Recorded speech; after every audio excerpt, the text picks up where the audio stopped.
ಕಗ್ಗಾನುಭವದ ಕೇಳುಗರಿಗೆ ನಮಸ್ಕಾರ. ನಾನು ಅರುಣ್. ಈ ಸರಣಿಯಲ್ಲಿ ಮಂಕುತಿಮ್ಮನ ಕಗ್ಗ ಕೃತಿಯಿಂದ ಪ್ರೇರಣೆಗೊಂಡ ಲೇಖಕರಿಂದ ರಚಿತವಾದ ಕೃತಿಗಳ ಬಗ್ಗೆ ನಾನು ಒಂದು ಸ್ಥೂಲವಾದ ಪರಿಚಯವನ್ನು ಮಾಡಿಕೊಳ್ತಾ ಚರ್ಚೆ ಮಾಡ್ತಾ ಇದ್ದೆ. ಮೊದಲಿಗೆ ದಿನಕರ ದೇಸಾಯಿಯವರ ಚುಟುಕಗಳು, ಆಮೇಲೆ ಮರುಳ ಮುನಿಯನ ಕಗ್ಗ, ನಂತರ ಬೀಚಿಯವರ ಅಂದನಾತಿಮ್ಮ, ಈಗ ಕೆ.ಸಿ. ಶಿವಪ್ಪ ಅವರ ಮುದ್ದುರಾಮನ ಬದುಕು ಬೆಳಕು ಅನ್ನುವ ಕೃತಿಯ ಕೆಲವು ಮುಕ್ತಕಗಳ ಬಗ್ಗೆ ಚರ್ಚೆ ಮಾಡ್ತಾ ಇದ್ದೀನಿ. ಕಳೆದ ಸಂಚಿಕೆಯ ಹಾಗೇನೆ ನನ್ನ ಜೊತೆ ನಮ್ಮ ಟಾಕ್ ಆಫ್ ದ ಟೌನಿನ ಸಂಜಯ್ ನಾಗರಾಜ್ ಇದ್ದಾರೆ. ನಮಸ್ಕಾರ ಸಂಜಯ್. ನಾನು ಮಾತಾಡಲ್ಲ ಇವತ್ತು. ಯಾಕಪ್ಪ ಇಷ್ಟೊತ್ತು ಮಾತಾಡ್ಬಿಟ್ಟೆ ನಾನೇ ಅಂತ ಬೇಜಾರ? ಕರ್ದ್ 4 ವಾರದಿಂದ ಕೂಡಿಸ್ತೀರಾ, ಬರೇ ಮಾತಾಡ್ತೀರಪ್ಪ. ಸುನಾದ ವಿನೋದಿನಲ್ಲಿ ಹಾಡಾಡ್ತೀರಾ, ಶರೀಫಾ ಪದಾಲ್ ಹಾಡ್ತೀರಾ. ಅಲ್ಲ, ಇದು ಟಾಕ್ ಶೋ ಅಲ್ವಾ? ಟಾಕ್ ಶೋ ಆದರೆ ನಾನು ಗೆಸ್ಟ್ ಆಗಿ ಕೂತಿದ್ದೀನಿ. ನನ್ನ ರಿಕ್ವೆಸ್ಟ್ ಶೋ. ಈಗ ಹಾಡು ಹೇಳಿ ಒಂದು. ನೀವು ಬರೀ ಗೆಸ್ಟ್ ಮಾತ್ರ ಅಲ್ಲಪ್ಪ, ನೀವು ಹೋಸ್ಟ್ ಕೂಡ. ಇವಾಗ ಅಲ್ಲಪ್ಪ, ಅಷ್ಟೊಂದೆಲ್ಲ ದೊಡ್ಡ ಜವಾಬ್ದಾರಿ ಬೇಡ ನನಗೆ. ಒಂದು ಹಾಡು ಹಾಡಿದ್ರೆ ಮಾತ್ರ ನಾನು ನಮಸ್ಕಾರ ಹೇಳೋದು. ಒಳ್ಳೆ ನೀವು ಬೈತೀರಪ್ಪ, ಮೇಷ್ಟ್ರಿಗೆ ಬೈತೀರಾ. ರಿಕ್ವೆಸ್ಟ್ ಸರ್, ಇದು ಅಭಿಮಾನಿಗಳಿಂದ ರಿಕ್ವೆಸ್ಟ್. ಆದರೂ ಬೈಸ್ಕೊಂಡೊಂದು ಹಾಡು ಹೇಳ್ತಾರೆ ನಮ್ಮ ಪುರಂದರದಾಸರು. ಹೌದೇ? ನಿಂದ ಕರಿರಬೇಕು, ನಿಂದ ಕರಿರಬೇಕು, ಹಂದಿ ಇದ್ದರೆ ಕೇರಿ ಹೇಗೆ, ಶುದ್ಧಿಯೋ ಹಾಗೆ, ನಿಂದ ಕರಿರಬೇಕು. ವಾ, ಬರ್ಲಿ ಚಪ್ಪಾಳೆ ಬಾಯ್ಸ್. ನಿಂದಕರಿಗೆ ಅವರು ಥ್ಯಾಂಕ್ಸ್ ಹೇಳ್ತಾರೆ, ಹಾಗೆ ಬೈತಾರೆ ಕೂಡ, ನೀವು ಹಂದಿಗಳಿದ್ದ ಹಾಗೆ ಅಂತ. ನೋಡಿ, ನಾನು ಬೈದೆ ಅನ್ಬಿಟ್ಟು ನನಗೂ ಬೈತಾ ಇದ್ದೀರಾ? ಹಂದಿ ಬೈತಾ ಇಲ್ಲ. ಈ ನಿಂದಕರಿರಬೇಕು ಅಂತ ನಮ್ಮ ಮುದ್ದುರಾಮನ ಮನಸ್ಸು ಕೂಡ ಒಂದು ಸಾಲು ಬರುತ್ತೆ. ಅದು ಓದ್ತಾ ಇದ್ದೆ, ಈ ಹಾಡು ನೆನಪಾಗೋಯ್ತು ನನಗೆ. ಅದಕ್ಕೆ ತಕ್ಕಾಗೆ ನೀವು ಹಾಡಿ ಏನ್ಬಿಟ್ರಿ, ಜಮಾಯಿಸ್ಬಿಟ್ಟೆ. ನಿಂದಕರಿರಬೇಕು, ಇರಲಿ ಬಿಡು ಅದಕ್ಕೇನು. ಓಕೆ, ಇರಲಿ, ನಾವು ನಿಂದಕರು ಇದ್ದೇ ಇರ್ತಾರೆ, ಆಯ್ತಾ. ಇರಲಿ ಬಿಡು ಅದಕ್ಕೇನು, ಟೀಕೆ ನಿಜವಲ್ಲದಿರೆ ಎಸೆ ಅದನು ಅತ್ತ. ಕೆಲವರು ಸುಮ್ಮನೆ ಟೀಕೆ ಮಾಡಬೇಕು ಅಂತ ಮಾಡ್ತಾರೆ. ಮಾಡಿದಾರಾ? ಓ, ಬೇಜಾನು. ನಿಮ್ಮ ಜೀವನದಲ್ಲಿ ಆ ಥರ ಟೀಕೆಗಳನ್ನು ಎದುರು ನೋಡಿದ್ದೀರಾ? ಈ ಕಳೆದ 1 ವರ್ಷದಲ್ಲಿ ಡಬಲ್ ಟ್ರಿಬಲ್ ಆಗೋಗಿದೆ ಅದು. 1-2-3 ಉದಾಹರಣೆ ಕೊಡ್ತೀರಾ? ಬೇಡ, ಸುಮ್ಮನೆ ರೀ ಸರ್. ಯಾಕೆಂದ್ರೆ ಎಸೆ ಅದನ್ನು ಅತ್ತ, ಅದನ್ನ ಮನ್ಸಿಗೆ ತಗೊಳ್ಳೇಬೇಡಿ. ಎಷ್ಟು ಬಿಡಿದ್ದೀನಿ ನಾನು ಓದಕ್ಕಿಂತ ಮುಂಚೆನೆ ಇಷ್ಟೊಂದು ತಿಳ್ಕೊಂಡೆ. ಓದಕ್ ಮುಂಚೆನೆ ಇಂಪ್ಲಿಮೆಂಟ್ ಮಾಡ್ಬಿಟ್ಟಿದ್ದೀರಾ. ಅದು ನಿಮ್ಮ ಸವಾಸ ದೋಷ. ಟೀಕೆ ನಿಜವಲ್ಲದಿರೆ ಎಸೆ ಅದನ್ನು ಅತ್ತ. ನಿಜ ಇದ್ರೆ ನಿಜವಿದ್ದರದು ಆಗ ಸರಿಪಡಿಸಿಕೋ ನಿನ್ನ. ಕೆಲವರು ಟೀಕೆ ಜೆನ್ಯೂನ್ ಆಗಿ ಮಾಡಿರ್ತಾರೆ. ಇದು ಅನುಭವಕ್ಕೆ ಬಂದಿದೆ, ಅಥವಾ ನಂಗೆ ಹೇಳ್ಯಾರ, ಕರೆದು ಮನೆ ಕರೆದೆಲ್ಲ ಹೇಳ್ಯಾರ, ತಪ್ಪು ಮಾಡ್ತಿದ್ಯಾ, ಸರಿಗಿಲ್ಲ. ಕೆಲವರು ಬೈದು ಹೇಳಿರ್ತಾರೆ. ಯಾರೋ ರಸ್ತೆಲಿ ಒಬ್ರು ಅಂಕಲ್ ಬ್ಲಾಗೆ ಬರ್ದಿದ್ದೆ, ನಾನು ಕೋಪ ಮಾಡ್ಕೊಂಡಿದ್ದೆ, ಕಪಾಳ ಕೊಡ್ತಿದ್ರು ನಂಗೆ ಮಲ್ಲೇಶ್ವರದಲ್ಲಿ. ಯಾರಿಗೋ ಸುಮ್ಮನೆ, ನಂಗೆ ಮೊದಲೇ ಕೋಪ ಜಾಸ್ತಿ. ರಸ್ತೆಲ್ಲೂ ಈಗಲೂ ಇದೆಯಾ? ಅಲ್ಲ, ಆವಾಗ ಇದು ನಾನು ಹೇಳ್ತಾ ಇರೋದು 7 ವರ್ಷದ ಹಿಂದೆ ಕತೆ. ಕಪಾಳ ಕೊಡ್ತಿದ್ರು ಅವಾಗ. ಅಂದ್ರೆ ಒಳ್ಳೆ ಕೆಲಸ ಏನ್ ಮಾಡಿದ್ರಿ? ಕಿರ್ಚಾಡ್ತಾ ಇದ್ದೆ ರೋಡಲ್ಲಿ ನಿಂತ್ಕೊಂಡು ಅಂತ, ಕೋಪ ಮಾಡ್ಕೊಂಡಿದ್ದೆ ಅಂತ. ಬೇಡದೇ ಇರೋ ವಿಷಯ ಕೋಪ ಮಾಡ್ಕೊಂಡಿದ್ದೆ. ಯಾವನೋ ರಸ್ತೆಲಿ ಹೋಗೋನು ಏನೋ ಅಂದ ಅಂದ್ಬಿಟ್ಟು ಅದಕ್ಕೆ ಕೋಪ ಮಾಡ್ಕೊಂತ ಅಂತ ಕರೆದೊಡ್ತಿದ್ರು. ಯಾರು ರ್ಯಾಂಡಮ್ ಪರ್ಸನ್ ರಸ್ತೆಲಿ ಹೋಗೋರು. ಹೋಗ್ಲಿ, ಹೊಡೆದ್ಮೇಲೆ ಅವ್ರ ಬಗ್ಗೆನೂ ಬೇಜಾರು ಮಾಡ್ಕೊಂಡ್ರ ನೀವು? ಇಲ್ಲ, ಒಂದು 10 ನಿಮಿಷ ಸುಧಾರಿಸ್ಕೊಂಡೆ. ಆಮೇಲೆ ಅವ್ರೊಂದು ಕತೆ ಬೇರೆ ಹೇಳಿದ್ರು, ಕತೆ ಕೇಳಿಸ್ಕೊಂಡು ಸಮಾಧಾನವಾಗಿ ಎದ್ದೋಗಿದ್ದೆ. ಪಾಪ ಯಾರು ಅಂತ ಗೊತ್ತಿಲ್ಲ. ಇವತ್ತೇನಾದ್ರು ಯಾವತ್ತೋ ಒಂದಿನ ಇದನ್ನ ಕೇಳಿದ್ರೆ ಥ್ಯಾಂಕ್ ಯು ಸರ್ ಅನ್ಬೇಕು ನಾನು. ನಿಜವಿದ್ದರದು ಆಗ ಸರಿಪಡಿಸಿಕೋ ನಿನ್ನ. ಸರಿಪಡಿಸ್ಕೊಂಡ್ರ ಆಮೇಲೆ ಸಿಕ್ಕಾಪಟ್ಟೆ ಕಮ್ಮಿ ಮಾಡ್ಕೊಂಡಿದ್ದೀನಿ ಕೋಪನ. ಕಲಿ ಟೀಕೆಯಿಂದ ನೀ ಮುದ್ದುರಾಮ. ಇದು ಸಖತ್ ಕಷ್ಟದ ಕೆಲಸ ಅನ್ಸುತ್ತೆ ನನಗೆ. ಯಾಕೆಂದ್ರೆ ನಾವು ಏನೋ ಹುಮ್ಮಸ್ಸಿಂದ ಏನೋ ಕೆಲಸ ಮಾಡ್ತಿರ್ತೀವಿ, ಟೀಕೆ ಮಾಡ್ತಾರೆ. ಈಗ ನಿಜವಿದ್ದರದು ಸರಿಪಡಿಸಿಕೋ ಅಂತಾರೆ, ಆಮೇಲೆ ಅದು ನಿಜ ಇಲ್ಲದೆ ಇದ್ರೆ ಎಸೆ ಅದನ್ನು ಅತ್ತ ಅಂತಾರೆ. ಅದು ನಿಜಾನೋ ಅಲ್ವೋ ಅಂತ ತೀರ್ಮಾನ ಮಾಡೋರು ಯಾರು? ಈಗ ಅದನ್ನ ಪ್ರಶ್ನೆ ಕೇಳೋಣ ಅಂತಿದ್ದೆ ನಾನು. ಸಂದರ್ಭ ಹೇಳ್ತೀನಿ. ಈಗ ನಾವು ಮಾಡ್ತಾ ಇರೋ ಕೆಲಸ ಪಾಡ್ಕಾಸ್ಟ್ಗಳು, ಇದು ಸರಿ ಅಲ್ಲ ಅಂತ ಕೆಲವರು. ಹೌದು. ಸರಿ ಅಲ್ಲ ಅಂದ್ರೆ ಅವ್ರಿಗೆ in terms of number reach ಆಗಲ್ಲ, ಇದು ಹೋಗಲ್ಲ, ಇದರಿಂದ ದುಡ್ಡು ಬರಲ್ಲ, ಹಾ, ಹಾಗಾಗಿ ನೀವು ಮಾಡ್ತಿರೋದು ಸರಿ ಅಲ್ಲ waste ಅಂತನಾ? ಅದು ಕರೆದು ಹ್ಮ್ ಎದುರುಗಡೆನೂ ಹೇಳಿ ಹ್ಮ್. ಬೇರೆಯವ್ರಿಗಿಂದನೂ ಹೇಳಿಸಿ ನನಗೆ ಎಲ್ಲವನ್ನೂ ಮಾಡ್ಯಾರೆ. ಅಂದ್ರೆ ಅವರು ಜೆನ್ಯೂನ್ ಕನ್ಸರ್ನ್ ಇಂದ ಹೇಳ್ಯಾರೆ. ಹ್ಮ್ ಸುಮ್ಮನೆ 1 ವರ್ಷ 2 ವರ್ಷ ವೇಸ್ಟ್ ಮಾಡ್ಕೊಂತಿದ್ಯಾ, ಹ್ಮ್ ಇದೆಲ್ಲ ಮಾಡೋದು ಬಿಟ್ಟು ಬೇರೆ ನಿನ್ನ ಸ್ಟ್ರೆಂತ್ ಬೇರೆ, ಹ್ಮ್ ಯಾವುದೋ ಕಮರ್ಷಿಯಲ್ ವಿಷಯ ಮಾಡು, ಸಿನಿಮಾ ಮಾಡು, ಆ ಥರ ಮಾಡು, ಈ ಥರ ಮಾಡು. ಹ್ಮ್ ಇದು ನನಗೆ ಸರಿ ಅಂತ ನನಗನ್ನಿಸ್ತಿದೆ. ಹ್ಮ್ ಈಗ ಮಾಡ್ತಾ ಇರೋದು ಸರಿ ಹ್ಮ್ ಅಥವಾ ನನಗೆ ಸರಿ, ಹ್ಮ್ ಸೊಸೈಟಿಗೆ ಗೊತ್ತಿಲ್ಲ. ಇವತ್ತಿಗೆ ಮತ ಉಚಿತ ಮಂಕುತಿಮ್ಮ ಮಂಕುತಿಮ್ಮ ಅಂತ. ಹಾ. ಇರುವ ಕೆಲಸವ ಮಾಡು ಮಂಕುತಿಮ್ಮ. ನಾನು ನನ್ನ ಕೆಲಸ ಮಾಡ್ತಾ ಇದ್ದೀನಿ, ಸರಿ ತಪ್ಪು ನಂಗೆ ಗೊತ್ತಿಲ್ಲ. ಆ ಸಾಲ ಆ ಥರ ಇಲ್ಲ, ಇರುವ ಕೆಲಸವ ಮಾಡು ಮಂಕುತಿಮ್ಮ ಅಂತ. ಆದ್ರೂ ಪರವಾಗಿಲ್ಲ, ನಿಮಗೆ ಕ್ಷಮಿಸ್ತೀನಿ, ಹೇಳಿ. ಹೌದೇ, ಓಕೆ. ಅದು ಅಷ್ಟೊಂದು ಕಗ್ಗ ಕೇಳ್ಬಿಟ್ಟು ಎಲ್ಲೆಲ್ಲೋ ಸೇರಿಸ್ತಾ ಇದ್ದೀನಿ ನಾನು. ಹಾ. ಇವತ್ತಿಗೆ ಅದು ಸರಿ ಅನ್ಸಿದೆ, ಮಾಡ್ತಿದ್ದೀನಿ. ಕಲಿ ಟೀಕೆಯಿಂದ ನೀ ಮುದ್ದು ರಾಮ ಅಂತ ಹೇಳ್ತಾರೆ. ಅದೇ ಅದರಲ್ಲಿ ಸುಮಾರು ಜನ ಒಳ್ಳೇದು ಹೇಳಿದರೆ, ನನಗೆ ಕೆಟ್ಟದ್ದು ಅನಿಸಿದೆ ಅಥವಾ ಏನೋ ನನಗೆ ಸರಿ ಇಲ್ಲ ಅನಿಸಿದೆ. ಕೆಟ್ಟದ್ದು ಅನ್ನೋದಕ್ಕಿಂತ ನೀವು ಹೇಳ್ತಿರೋದ್ರಲ್ಲಿ ನನಗೆ ಪ್ರಯೋಜನ ಇಲ್ಲ, ಹೇಳ್ತಿರೋ ಅಡ್ವೈಸು ಆ ಥರ ಬಿಟ್ಟು ಇದ್ದೀನಿ, ಒಪ್ಕೊಬೇಕಾಗುತ್ತೆ. ಇಲ್ಲಿ ಅವ್ರು ಎಷ್ಟೇ ಜೆನ್ಯೂನಾಗಿ ಹೇಳ್ತಿದ್ರು, ನಾನು ಮಾಡ್ತಾ ಇರೋ ಕೆಲಸ ನಿಮಗೆ ಪೂರ್ತಿಯಾಗಿ ಅರ್ಥ ಆಗಿಲ್ಲ, ಅಥವಾ ನನ್ನ ರಿಸಲ್ಟ್ ನಾನು ಬೇರೆ ಥರ ನೋಡ್ತಾ ಇದ್ದೀನಿ, ಅದು ನಿಮ್ಗೆ ಅರ್ಥ ಆಗಿಲ್ಲ. ಕೆಲವ್ರು ಇನ್ನೂ ಕರೆದು, ಇಲ್ಲ ಇದನ್ನು ಈ ಥರ ಮಾಡ್ಬೋದಾ, ಈ ಥರ ಮಾಡಿ.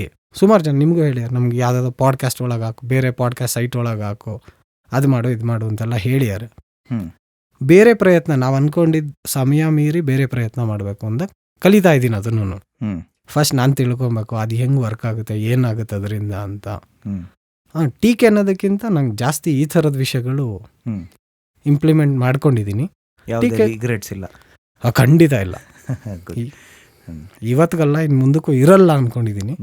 ನಾನು ಅದನ್ನು ನಿಮ್ಗೆ ಹೇಳಿದ್ದೀನಿ, ನಾನು ರಿಗ್ರೆಟ್ ಇಟ್ಕೊಂಡು ಬದುಕಲ್ಲ. ಮಾಡಬೇಕು, ಮಾಡಿದ್ದು ನನ್ನ ತಪ್ಪದು. ಬೇರೆ ಯಾರ ಮೇಲೆ ತಪ್ಪು ಇಟ್ಕೊಂಡು ಅಥವಾ ಏನು ರಿಗ್ರೆಟ್ ಮಾಡಿಕೊಂಡು ಅವತ್ತಿಗೆ ಅದು ಕರೆಕ್ಟ್ ಅನ್ಸಿದ್ದಕ್ಕೆ ಮಾಡಿರ್ತೀನಿ. ಸುಮ್ಮನೆ ಅಂತೂ ಮಾಡಿರಲ್ವಾ. ಅಥವಾ ನಿಮಗೆ ಗೊತ್ತು, ನನ್ನ ಮೇಲೆ ಯಾರು ಪ್ರೆಷರ್ ಹಾಕೋ ಹಂಗೆ ಮಾಡು ಅಂತ ಹೇಳೋಂಥ ಕ್ಯಾರೆಕ್ಟರ್ ನಾನಲ್ಲ, ಮಾಡೋದು ಇಲ್ಲ. ನಾನು ಬಿಟ್ಟು ಮನೆಗೆ ಬಂದ್ಬಿಡ್ತೀನಿ ಬೇಕಂದ್ರೆ. ಹಂಗೆ ಟೀಕೆ ಮಾಡೋದಕ್ಕೂ ವಿಮರ್ಶೆ ಮಾಡೋದಕ್ಕೂ ಬುದ್ಧಿವಾದ ಹೇಳೋದಕ್ಕೂ ವ್ಯತ್ಯಾಸಗಳಿವೆ. ಅದು ತುಂಬಾ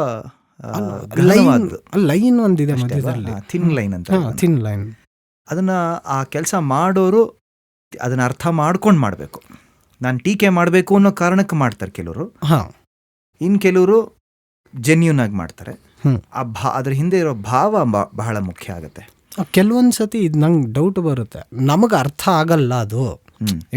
ಜೆನ್ಯೂನ್ ಆಗಿ ಹೇಳ್ತಿರ್ತಾರೆ, ನಂಗೆ ಟೀಕೆ ಮಾಡ್ತಿದ್ದಾರೆ ಅನ್ಸ್ತಿರುತ್ತೆ. ಮೇ ಬಿ ನನ್ನ ಮೆಂಟಾಲಿಟಿಗೋ ಅಥವಾ ನನ್ನ ವೇವ್ ಲೆಂತ್ಗೆ ಮ್ಯಾಚ್ ಆಗಂಗೆ ಹೇಳ್ತಿಲ್ವೇನೋ. 6 ತಿಂಗಳಾದ್ಮೇಲೆ ನನ್ಗೆ ಹಂಗೆ ಅನ್ಸೋದು, ಅವತ್ತು ಅವ್ರಿಗೆ ಕರೆಕ್ಟಾಗಿ ಹೇಳಿದ್ರು, ರಿಗ್ರೆಟ್ ಅಲ್ಲ ಅದು, ಹೇಳಿದ್ರು ನಾನು ಬೇರೆ ಥರ ಅಳವಡಿಸ್ಕೊಂಡಿದ್ದೀನಿ ಅಥವಾ ಬೇರೆ ಥರ ಆಯ್ತಿದ್ದು. ನಮ್ಮ ಮೇಷ್ಟ್ರುಗಳೆಲ್ಲ ಬೈಯೋರಲ್ಲಪ್ಪ, ನಾವೆಲ್ಲ ಚಿಕ್ಕವರಾಗಿದ್ದಾಗ, ನೀನು ದನ ಮೇಯ್ಸಕ್ಕೆ ಲಾಯಕು ಅಂದ್ರೆ ದನ ಮೇಯ್ಸೋದು ಏನೋ ಯಾವುದೋ ವೇಸ್ಟ್ ಕೆಲಸ ಅನ್ನೋ ಥರ ಅವಾಗ ಬೈಯೋರು. ನಾನು ದನನೂ ಮೇಯಿಸ್ಬಿಟ್ಟೆ ಬೈದ್ರು, ಅದು ಒಂದು ಒಳ್ಳೆ ಕೆಲಸ ಅನ್ನೋ ಥರ. ಅಂದರೆ ಅದನ್ನು ಆ ರೀತಿ ನೀವು ನಿಷ್ಪ್ರಯೋಜಕ, ನೀನು ಅಪ್ರಯೋಜಕ ಅನ್ನೋ ಅರ್ಥದಲ್ಲಿ ಬೈಯೋರು. ಹಿಂಗೆ ಅಂದ್ಬಿಟ್ರು ಅಂತ ನಾವು ಮನ್ಸು ಕೆಡ್ಸ್ಕೊಂಡು ಕೂತಿದ್ದಿದ್ರೆ ಆ ಕೆಲಸ ಮಾಡೋಕ್ಕಾಗ್ತಿರ್ಲಿಲ್ಲ ನಮ್ಮ ಕೈಲಿ, ಅಥವಾ ಈ ಕೆಲಸ ಮಾಡೋಕ್ಕಾಗ್ತಿರ್ಲಿಲ್ಲ, ಯಾವ ಕೆಲಸನೂ ಮಾಡೋಕ್ಕಾಗ್ತಿರ್ಲಿಲ್ಲ. ಅಂದರೆ ಆ ಥರ ಬೈಯೋ ಉದ್ದೇಶ ನಾನು ಅಪ್ರಯೋಜಕ ಅಂತ ಹೇಳಬೇಕು ಅಂತ ಅಲ್ಲ. ಅದರಿಂದ ಅವ್ರಿಗೆ ಬೇಜಾರಾಗಿರುತ್ತೆ, ಅವ್ರಿಗೆ ನಮ್ಮಿಂದ ಏನೋ ನಿರೀಕ್ಷೆ ಇರುತ್ತೆ.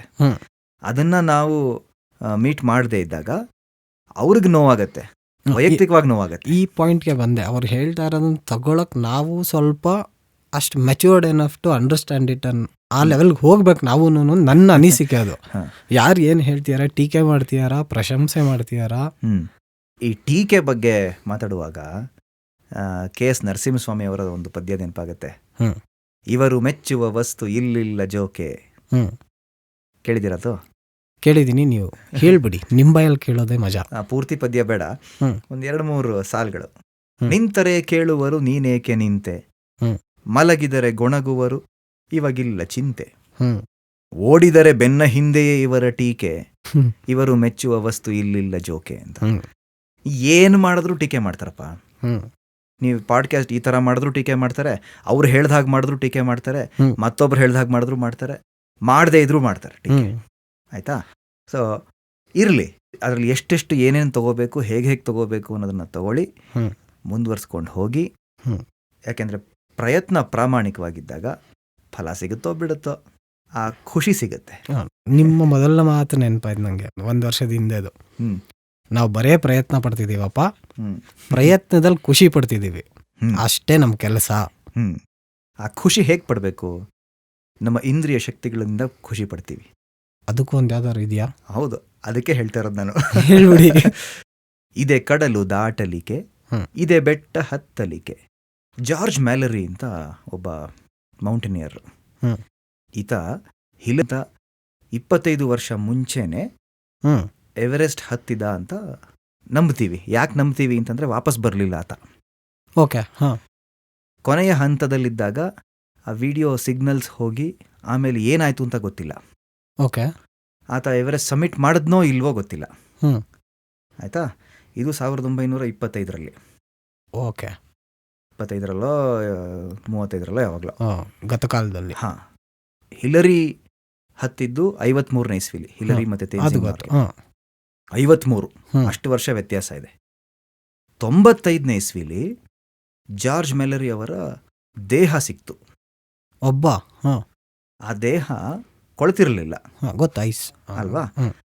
ಈ ದೇಹ ಸಿಕ್ಕಿದ ಮೇಲೆ ಅವರೊಂದು ತೀರ್ಮಾನಕ್ಕೆ ಬಂದರು, ಈತ ಎವರೆಸ್ಟ್ನ ಸಬ್ಮಿಟ್ ಮಾಡಿದ್ದ ಅಂತ. ಹೇಗೆ?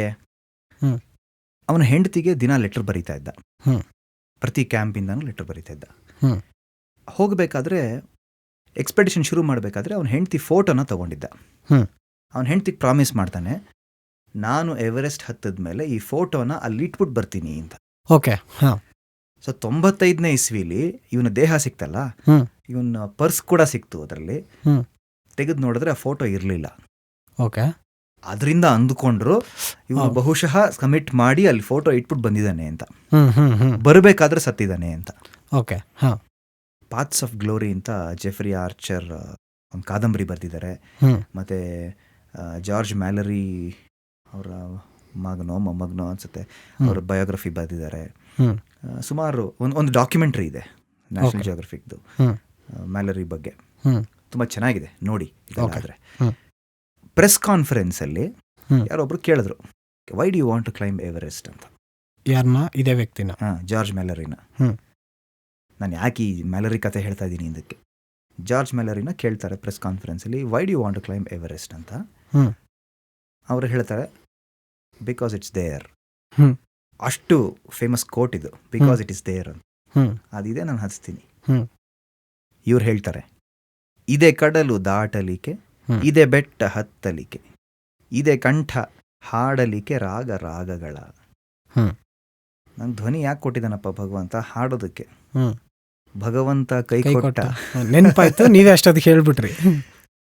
ಇದೇ ನಯನ ನೋಡಲಿಕೆ. ಏನ್ ನೋಡೋದಕ್ಕೆ?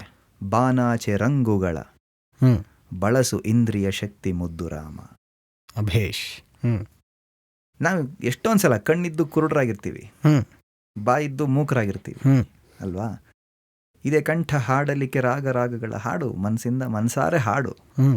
ಮೇಷ್ಟ್ರು ಬೈದ್ರು ಹಾಡು, ಶ್ರುತಿ ಸರಿಗಿಲ್ಲ, ತಾಳ ನಿಂಗೆ ಬರಲ್ಲ, ನಾನು ಹಾಡ್ತೀನಲ್ಲ ಹಂಗೆ. ಅದೆಲ್ಲ ಆಮೇಲೆ. ನಿನ್ ಪಾಡು ನೀನು ಹಾಡು. ಎಲ್ಲ ಕೇಳಲಿ ಎಂದು ನಾನು ಹಾಡುವುದಿಲ್ಲ ಅಂತ ಅನ್ಕೊಂಡು ಹಾಡಬೇಕು. ಆಮೇಲೆ ಕಿವಿ ಮುಚ್ಕೊಳ್ತಾರೆ ಅಲ್ವಾ? ಯಾರು ಕಿವಿ ಮುಚ್ಚಿದರೂ ನನಗಿಲ್ಲ ಚಿಂತೆ ಅಂತ ಅನ್ಕೋಬೇಕು. ನಾನು ಹಾಡಿದ್ರೆ ಕಿವಿ ಮುಚ್ಕೊಂತಾರೆ ಖಂಡಿತ. ಅವ್ರು ಕಿವಿ ಮುಚ್ಕೊಂಡ್ರೆ ಪರವಾಗಿಲ್ಲ, ನಿಮಗೆ ಬಂದು ಕಪಾಳ ಕೊಡಿದ್ರೆ ಸರಿ. ಅಷ್ಟು ದೂರ ಹೋಗೋದೇ ಇಲ್ಲ ನಾನು, ಅಷ್ಟು ಹತ್ರ ಹೋಗಲ್ಲ. ಸಾರಿ, ಅಷ್ಟೆಲ್ಲ ನಾನು ನಿಮ್ನ ಹಂಗ್ಸೋ ಅಷ್ಟು ಚೆನ್ನಾಗಿ ನಾನೇನು ಹಾಡಲ್ಲ. ಸರಿ. ಹೀಗೆ ಮುದ್ದುರಾಮನ ಮನಸ್ಸು, ಮುದ್ದುರಾಮನ ಬದುಕು ಬೆಳಕು, 2 ಕೃತಿ ಕೆ.ಸಿ. ಶಿವಪ್ಪ ಅವರದ್ದು. ಸರಳವಾಗಿ, ಬಹಳ ಬಹಳ ಸುಲಲಿತವಾಗಿ ನಮ್ಮ ಮನಸ್ಸನ್ನ ಮುಟ್ಟೋ ಹಾಗೆ ಬರೆದಿದ್ದಾರೆ. ಕೇಳುಗರೆ, ನೀವೇ ಹೇಳ್ಬಿಡಿ ಕೇಳುಗರಿಗೆ. ಪುಸ್ತಕನ ಕೊಂಡ್ಕೊಂಡು ಓದಿ. ಎಷ್ಟಿದೆ ಪ್ರೈಸು? ಮತ್ತೆ ಅದ ಕೇಳ್ತಿರೋ ಪ್ರಶ್ನೆ. ಇದಕ್ಕೆಲ್ಲ ಬೆಲೆ ಕಟ್ಟಕ್ಕೆ ಆಗಲ್ಲಪ್ಪ. ನಮ್ಮ ಜನಕ್ಕೆ ಹೇಳ್ಬೇಕು ಅದನ್ನ. ಅಂಗಡಿಗೆ ಹೋದ್ರೆ 150 ರೂಪಾಯಿ. 2 ಬುಕ್ ತಗೊಬೋದು, ಒಂದು ಗಿಫ್ಟ್ ಮಾಡೋಕ್ಕೆ, ಒಂದು ಓದಕ್ಕೆ. ಇವತ್ತಿನ ಬೆಲೆ 150 ರೂಪಾಯಿ. ಸಂಜೆ ಮುಂದಿನ ಯಾವುದಾದ್ರೂ ಸಂಚಿಕೆಯಲ್ಲಿ ಕಗ್ಗಾನುಭವದಲ್ಲೇ ಕೆ.ಸಿ. ಶಿವಪ್ಪ ಅವ್ರ ಜೊತೆ ಸಂದರ್ಶನ ಮಾಡುವಂಥ ಒಂದು ಅವಕಾಶ ಕಲ್ಪಿಸ್ಕೊಟ್ರೆ ನನಗೆ ಬಹಳ ಖುಷಿ ಆಗುತ್ತೆ. ಖಂಡಿತ ಪ್ರಯತ್ನ ಹ್ಮ್. ಇವತ್ತಿಂದಾನೇ ಶುರು ಮಾಡ್ತೀನಿ. ಹ್ಮ್. ಜೈ ಮೈಸೂರು ಅಂತ ಆಗಿದ್ದಾಗ್ಲಿ ಪ್ರಯತ್ನ ಪಡೋಣ. ಸರಿ. ಹ್ಮ್. ಧನ್ಯವಾದಗಳು. ಧನ್ಯವಾದಗಳು ಮೇಷ್ಟ್ರೆ.